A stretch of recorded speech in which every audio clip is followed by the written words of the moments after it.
A great welcome back, students, again on Vidya Bhavan Coaching YouTube channel. This is Emma ma'am from Vidya Bhavan Coaching YouTube channel. তো তোমরা জানো hit and টেম্পারেচারে class number 1 আর 2 কিন্তু আমরা already করে ফেলেছি, আর thumbnail আর title দেখে বুঝেই গেছো আজকে ক্লাস নাম্বার 3 তে আছি। তোমাদেরকে আমি বললামই ক্লাস নাম্বার 1, 2 and 3 রিলেভেন্ট কিছু থিওরি কনসেপ্ট ক্লিয়ার করবার জন্য as well as MCQ solve করবার জন্য কিন্তু আমাদের কিছু রিলেভেন্ট থিওরি দরকার। পুরো বইটা আমরা মানে কোনো 9-10 এর বই থেকে গোটা হিট অ্যান্ড টেম্পারেচার পড়ে নেওয়ার কোনো প্রয়োজনীয়তা নেই। তো সেটারই আমরা রিলেভেন্ট থিওরির আজকে লাস্ট ক্লাসে আছি। এরপরে কিন্তু টোটাল 6টা ক্লাস আমাদের হিট অ্যান্ড টেম্পারেচারের উপর হবে। তো যদি ক্লাস নাম্বার 1 আর 2 এখনো না দেখে থাকো, go visit our channel and go to our playlist. এখানে গিয়ে ক্লাস নাম্বার 1 আর 2টা আগে করে এসো, তারপর ক্লাস নাম্বার 3 করবে। সো হিট অ্যান্ড টেম্পারেচারের আজকে আমরা ক্লাস নাম্বার 3 তে আছি। ক্লাস নাম্বার 3 তে আমরা কি পড়বো? Latent heat. What is latent heat? Latent হিটটা কি? খায়, গায়ে দেয়, না মাথায় মাখে? Types of latent heat. Types of latent heat. তারপর পড়বো হিট ক্যাপাসিটি। হিট ক্যাপাসিটি, ঠিক আছে। তারপর পড়বো থার্মাল এক্সপ্যানশন। এক্সপ্যানশন কোনটায়, মানে সলিডে কি এক্সপ্যানশন হয়, লিকুইডে কি এক্সপ্যানশন হয়, ওকে। তারপর types of thermal expansion. Type of thermal expansion, ঠিক আছে। তাহলে কি পড়ছি? Latent heat, types of latent heat, heat capacity, thermal expansion, types of thermal expansion. So all these 5 topics we can cover in the class number 3 on heat and temperature. তো চলো presentation মোডে এই topic নিয়ে কি আলোচনা করব, যেগুলো থেকে আমাদের কনসেপ্ট ক্লিয়ার হবে এবং আমরা এমসিকিউ সলভ করতে পারবো, সেগুলো ডিরেক্টলি প্রেজেন্টেশন মোডে করি। একটাই কথা বলবো, রিকোয়েস্ট করবো তোমাদের কাছে, ক্লাস নাম্বার 1 আর 2 যদি এখনো করা না হয়, ডিরেক্টলি গিয়ে আগে ওটা করো, তারপর ক্লাস নাম্বার 3 করো। যেহেতু রিলেভেন্ট থিওরি পড়াচ্ছি, পরপর ক্রোনোলজি অনুযায়ী ক্লাসগুলো দেখা বা করা তোমাদের উচিত। তো without skip first to last করো। যদি ভিডিওটা ভালো লাগে please share our particular video and subscribe our channel. তো চলো প্রেজেন্টেশন মোডে যাওয়া যাক। So student, a great welcome to the presentation mode again. তোমরা টাইটেল আর থাম্বনেল দেখে আর ইন্ট্রোডাকশনেও দেখলে যে আজকে আমরা হিট অ্যান্ড টেম্পারেচারে ক্লাস নাম্বার 3 নিয়ে চলে এসেছি। ক্লাস নাম্বার 1 আর 2 কিন্তু আমাদের রিলেভেন্ট থিওরির ওপরে হয়েছিল, ক্লাস নাম্বার 3টাও রিলেভেন্ট থিওরির ওপরেই হবে। সব থিওরি বই থেকে পড়ে তো কোনো লাভ নেই, যতটুকু প্রয়োজন ততটুকুই পড়বো, যাতে করে খুব ইজিলি আমাদের সরকারি চাকরির পরীক্ষাটা ক্র্যাক করতে পারি। তো চলো আজ আমরা ক্লাস নাম্বার 3তে কী পড়বো সেগুলো একটু দেখে নিই। Latent heat, types of latent hit, graphs to represent the latent heat of fusion and vaporization, heat capacity, thermal heat capacity and thermal expansions, and types of thermal expansions গুলো পড়বো। তো চলো first যেটা পড়বো সেটা হচ্ছে latent heat. So what is latent heat? It is the amount of heat needed to change. It is the amount of heat needed change the state of unit mass of any substance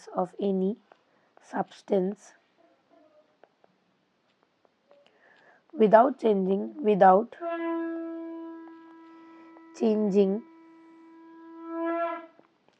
its temperature. তার মানে কোনো unit মাসের, মানে ধরো 1 গ্রাম বা 1 KG কোনো মাসের অবজেক্টের টেম্পারেচার চেঞ্জ করছি না। 20 ডিগ্রি সেন্টিগ্রেড থাকলে 20 ডিগ্রি সেন্টিগ্রেডেই থাকবে। হ্যাঁ, তো যদি মাসকে আমরা স্টেট চেঞ্জ করি, ইউনিট মাসের ধরো 1 গ্রাম মাসের 0 ডিগ্রি থাকা আইসটাকে ওয়াটারে ট্রান্সফার করব, ঠিক আছে। মানে স্টেট চেঞ্জ করবার জন্য যে অ্যামাউন্ট অফ হিটটা প্রয়োজন, this is known as latent heat. The SI unit of latent heat is very much important. SI unit latent heat এর হচ্ছে joule per KG. CGS unit কি? Calorie per calorie, L not T, calorie per gram respectively, ঠিক আছে। আর একটা important point বলা উচিত, we can say that heat needed to supply for changing its state will be directly proportional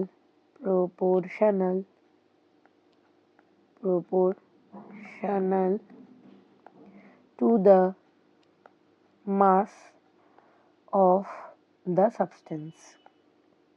যত মাস হবে তত বেশি amount of hit we need to require. ঠিক আছে, মানে হিটের যদি মাস আমি কোনো কিছুর বাড়াই, মানে ধরো যেই জলটার ল্যাটেন্ট হিট আমি দিতে চাইছি, ল্যাটেন্ট হিট অফ ভেপারাইজেশন চাইছি, তার যতটা, যদি 1 গ্রাম জল নিই তাহলে যতটা অ্যামাউন্ট অফ হিট লাগবে 2 গ্রাম নিলে বেশি লাগবে। যখন মাস বাড়াবো অ্যামাউন্ট অফ ল্যাটেন্ট হিটও বাড়বে।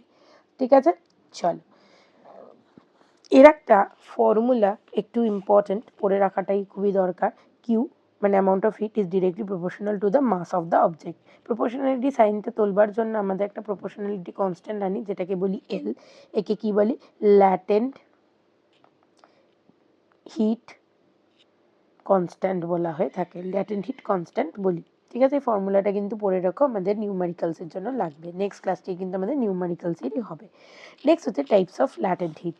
Types of latent heat, first type যেটা আছে latent heat of fusion. Latent heat of fusion সবকটার কিন্তু আমি ডেফিনেশন লিখবো না, বলে দিচ্ছি, নিজেরা যখন ভিডিওটা দেখছো পজ করে লিখে নাও যদি না জানা থাকে। Basically it is defined as the amount of hit energy required to change 1 kg of solid, okay, to 1 kg of liquid,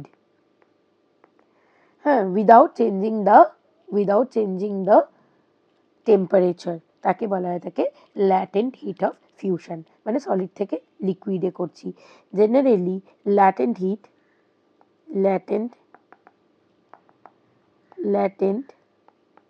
hit of ice, solid থেকে লিকুইড করছি মানে আইস মেল্ট করে করছি। Ice is 80 calorie per gram. এগুলো কিন্তু learn রাখতে হয়, এই জন্যই বললাম তোমাদের। ঠিক আছে, নেক্সট হচ্ছে latent heat of vaporization, latent heat of vaporization, latent heat of vaporization। তো এটা কি? it is defined as the heat absorbed, ঠিক আছে, heat absorbed per unit mass given to the material at the boiling point that completely converts the material to gas at the same temperature। Same টেম্পারেচারেই কী করবে? গ্যাসে নিয়ে যাবার জন্য যে অ্যামাউন্ট অফ হিটটা দিতে হয় তাকে বলা হয় থাকে কি?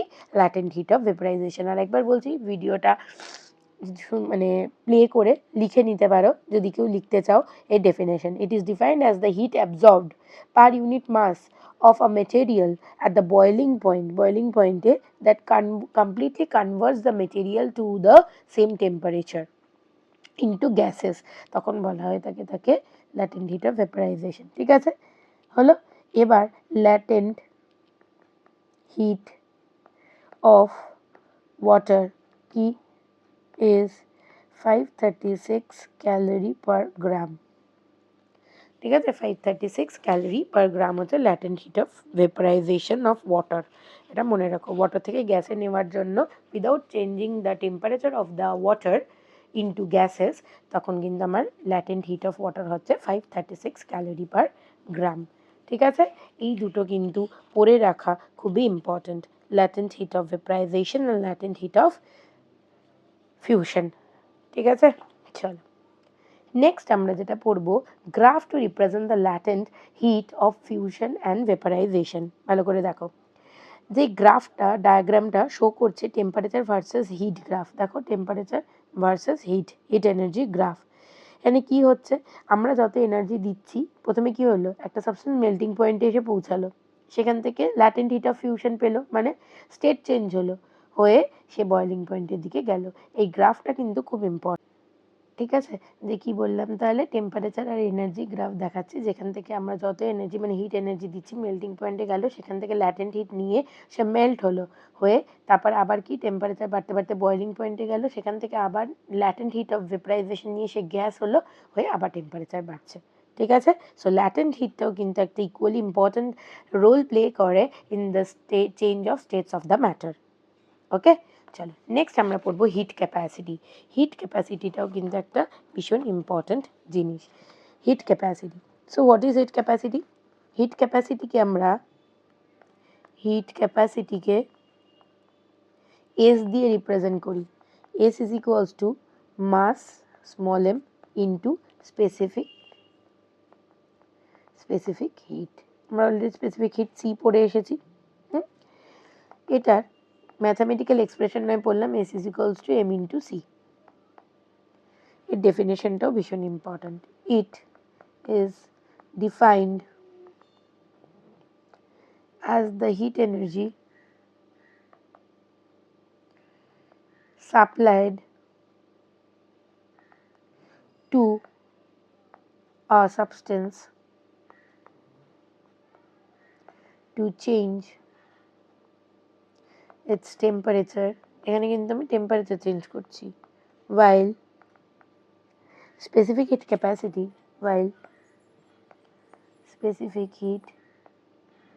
capacity is the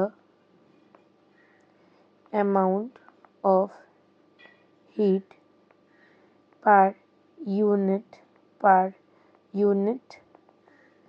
mass of the substance that is required to raise the temperature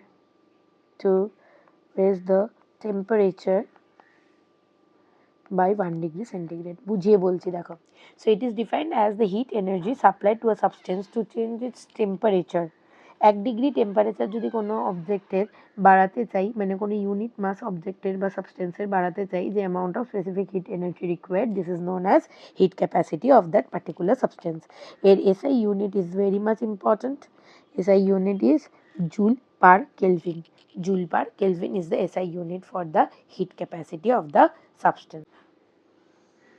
so hit capacity পড়লাম। এর পরের টপিকে আমরা চলে যাচ্ছি থার্মাল এক্সপ্যানশন। ভীষণই ইম্পর্ট্যান্ট।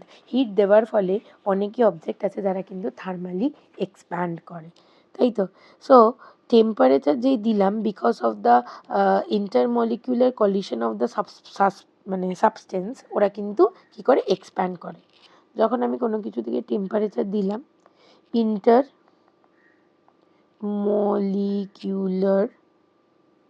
intermolecular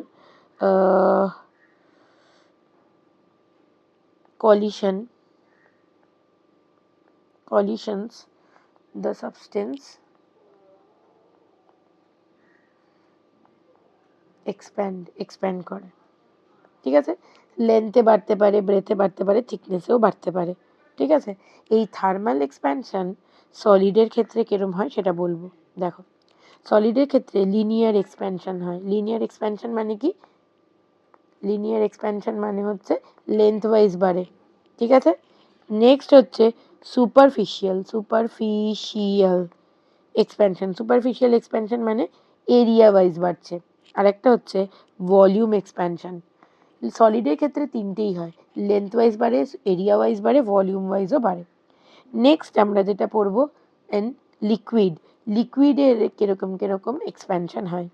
অ্যাপারেন্ট এক্সপ্যানশন আমরা দেখি, দুধকে যখন ফোটাই, দুধটা কি হচ্ছে, উতলে পড়ে যাচ্ছে, মানে ওটা অ্যাপারেন্ট এক্সপ্যানশন হলো। সত্যিকারে কি ভলিউমটা বাড়লো না। রিয়েল এক্সপ্যানশন, অ্যাপারেন্ট এক্সপ্যানশন আর রিয়েল এক্সপ্যানশন হচ্ছে আমাদের লিকুইডে। নেক্সট যেটা আছে গ্যাসে কিরকম টাইপের এক্সপ্যানশন হয় সেটা পড়তে হবে। Volumetric coefficient and pressure. Volumetric coefficient, okay, এটা হচ্ছে প্রেশার কোফিশিয়েন্ট, ঠিক আছে। তাহলে ভলিউম কোফিশিয়েন্ট বললাম, আর এটা বললাম হচ্ছে তোমার প্রেশার কোফিশিয়েন্ট, ঠিক আছে। এবার থার্মাল এক্সপ্যানশন সলিডের ক্ষেত্রে বলেছি লিনিয়ার এক্সপ্যানশন হয়, মানে লেন্থ ওয়াইজ বাড়ে, ঠিক আছে। সেইখানে একটা কোফিশিয়েন্ট থাকে, তা কনস্ট্যান্ট থাকে, তাকে বলি আমরা আলফা। লিনিয়ার এক্সপ্যানশন কনস্ট্যান্টকে বলা হয়ে থাকে, বা কোফিশিয়েন্টকেও বলা হয়ে থাকে, লিনিয়ার এক্সপ্যানশন কোফিশিয়েন্টকে বলা হয়ে থাকে আলফা। বিটা হচ্ছে সুপারফিশিয়াল কোফিশিয়েন্ট এক্সপ্যানশন বা কোফিশিয়েন্ট। সুপারফিশিয়াল এক্সপ্যানশন কোফিশিয়েন্টকে বলি বিটা, মানে এরিয়া ওয়াইজ যে এক্সপ্যানশন হয়, ঠিক আছে। আর একটা হচ্ছে আমাদের হয় ভলিউম ওয়াইজ এক্সপ্যানশনও হয়ে থাকে, সেই ভলিউম ওয়াইজ এক্সপ্যানশন কোফিশিয়েন্টকে আমরা কি বলি, গামা। এদের রিলেশনটা কিন্তু সলিডের ক্ষেত্রে ভীষণই ইম্পর্ট্যান্ট। তারই একটা এক্সপ্ল্যানেশনে যাচ্ছি, চলো।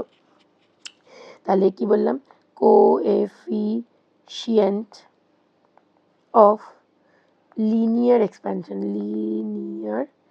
এক্সপ্যানশন,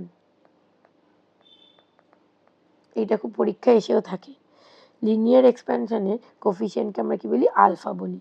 আর এই alpha equals to delta L, মানে small change in length divided by original length into change in temperature. Delta মানে হচ্ছে চেঞ্জ, ডেল্টা মানে হচ্ছে কি বললাম, চেঞ্জ, ঠিক আছে। Small change in length, basically small চেঞ্জগুলোকে আমরা ডেল্টা দিয়ে রিপ্রেজেন্ট করে থাকি। হ্যাঁ, তাহলে আলফা ইকুয়ালস টু বললাম ডেল্টা এল ডিভাইডেড বাই আগে যেই লেন্থটা ছিল, মানে টেম্পারেচার দেওয়ার আগে যদি 5 মিটার থাকে, হয়তো হিট দেওয়ার পর সেটা 6 মিটার হলো, তার মানে কি 1 মিটার চেঞ্জ হলো। So this is delta L, মানে ওল্ড লেন্থ হয়তো ছিল 5 মিটার, নিউ এল কি হলো 6 মিটার, তার মানে চেঞ্জ ইন লেন্থ মানে ডেল্টা এল ইকুয়ালস টু হয়ে গেল 1 মিটার, ঠিক আছে। হয়তো 2 ডিগ্রি সেন্টিগ্রেড টেম্পারেচার বাড়িয়েছি, তার মানে this is delta T, small change in temperature, ঠিক আছে। এবার গেল, এবার হচ্ছে কোএফিশিয়েন্ট অফ সুপারফিশিয়াল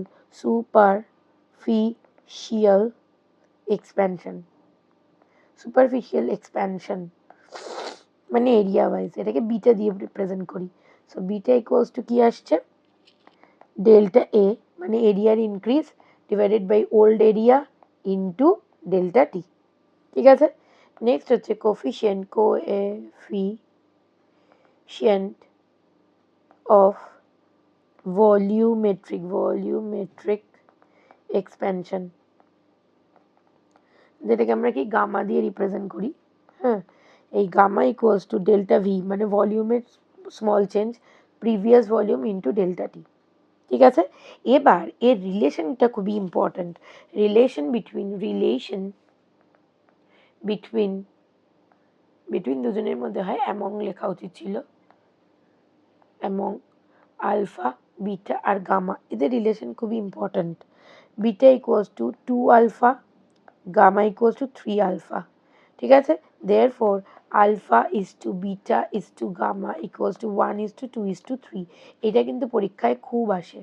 এরিয়া জানি, মানে এরিয়া মানে কি length into breadth, that's by 2। Volume মানে কি length into breadth into height, that's by 3, তিনজনের ইন্টু। আর লিনিয়ার যেটা আলফা, লিনিয়ার মানে শুধুই লেন্থ বা শুধুই ব্রেথ বা শুধুই হাইট, দ্যাটস বাই 1, ঠিক আছে। এই রিলেশনটা কিন্তু খুবই আমাদের ইম্পর্টেন্ট, পরীক্ষায় এমসিকিউতে কোয়েশ্চেন এসে থাকে, ঠিক আছে, থার্মাল এক্সপ্যানশনের এই জিনিসটার ওপর।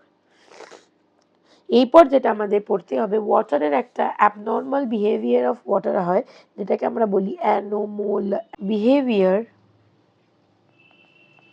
Of water, anomalous behaviour of water.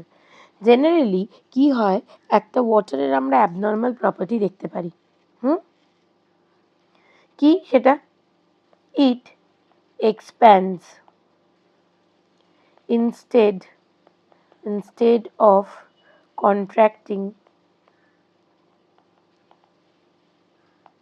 contracting when the temperature goes from 4 degree centigrade to 0 degree centigrade. Generally কী হয়, 0 থেকে যত আমরা টেম্পারেচারের দিকে বাড়াবো তখন কী হয়, মেল্ট করে যায় লিকুইড। মেল্ট করা মানে কি ভলিউমটা বাড়ছে, বাট যখন 4 থেকে 0 করছি, ইনস্টেড অফ, তার মানে যখন 0 থেকে 4-এর দিকে যাচ্ছে, যে কোনো লিকুইড কী করে, এক্সপ্যান্ড করে, তাই তো। তার মানে 4 থেকে যখন 0-তে নেব তখন কী হবে, কন্ট্রাক্ট হবে, জলটা জমে বরফের দিকে যাবে, মানে কন্ট্রাক্ট করবে, তাই তো। বাট ওয়াটারে কিন্তু এই বিহেভিয়ারটা দেখতে পাওয়া যায় না। দেখো, ইট এক্সপ্যান্ড ইনস্টেড অফ কন্ট্রাক্টিং, যখন আমরা কি করি, টেম্পারেচারটা কমাই, 4 থেকে 0 ডিগ্রির দিকে নিই, and it becomes less dense, তখন ডেন্সিটি বাড়বার কথা, কিন্তু তখন ওর কী হয়ে যায়, ডেন্সিটি কমে যায়। The density becomes less and less as it freezes, because molecules of water normally form open crystal structure when in solid form। ঠিক আছে, তাহলে যখন আমরা টেম্পারেচার কমাই তখন লিকুইডের কী হওয়ার কথা, কন্ট্রাক্ট করবার কথা, মানে ভলিউম কমে যাওয়ার কথা, কিন্তু ওয়াটারের ভলিউম বেড়ে যায়। ঠিক আছে, 4°C অবধি গিয়ে তার সেই ঘটনাটা ঘটে, তারপরে আবার নর্মাল বিহেভিয়ার দেখতে পাওয়া যায়। এই জন্য একে অ্যানোমালাস বিহেভিয়ার অফ ওয়াটার বলে। এই জন্য কিন্তু অ্যাকোয়াটিক লাইফ যারা হয়, মানে হচ্ছে যেমন মাছ ও পোলার রিজিয়ন্স, ওপরের পোর্শনটা বরফ হয়ে গেল, নিচের দিকে কিন্তু মাছগুলো ঠিকঠাক করে অবাধে ঘুরে বেড়াতে পারে। অ্যাকোয়াটিক লাইফ সার্ভাইভও করতে পারে due to the anomalous expansion of the water. আবার পাইপগুলো পোলার রিজিয়ন্সে ফেটে যায় না, জল জমে তো বরফে ফেটে যাওয়ার কথা ছিল, ফেটে যায় না বিকজ অফ দ্যাট অনলি। ঠিক আছে, so this is the anomalous expansion of water. আজকে আমরা কী কী পড়লাম সেটা দেখব। ল্যাটেন্ট হিট পড়লাম, তারপরে টাইপস অফ ল্যাটেন্ট হিটও পড়েছি, গ্রাফ পড়েছি, তারপর পড়েছি হিট ক্যাপাসিটি, তারপর পড়লাম থার্মাল এক্সপ্যানশন, তার সব কোফিশিয়েন্টগুলো রিলেশন, তারপর পড়লাম কি অ্যানোমালাস এক্সপ্যানশন বা anomalous behaviour of water. So যা রিলেভেন্ট থিওরি আমাদের পড়ার ছিল from heat and temperature, class number 3-তে কিন্তু আমরা সেগুলো শেষ করে দিলাম। ক্লাস নম্বর 1, 2, 3 কিন্তু রিলেভেন্ট থিওরির ওপরে হয়েছে। এরপরের ক্লাসটা আমাদের নিউমেরিক্যালসের ওপর হবে, তারপরে হবে হচ্ছে MCQ কোয়েশ্চেনের ওপর। So hope you all have enjoyed and this video is quite helpful for all of you. যদি ভালো লাগে, please share the particular video and subscribe our channel. Thank you for watching.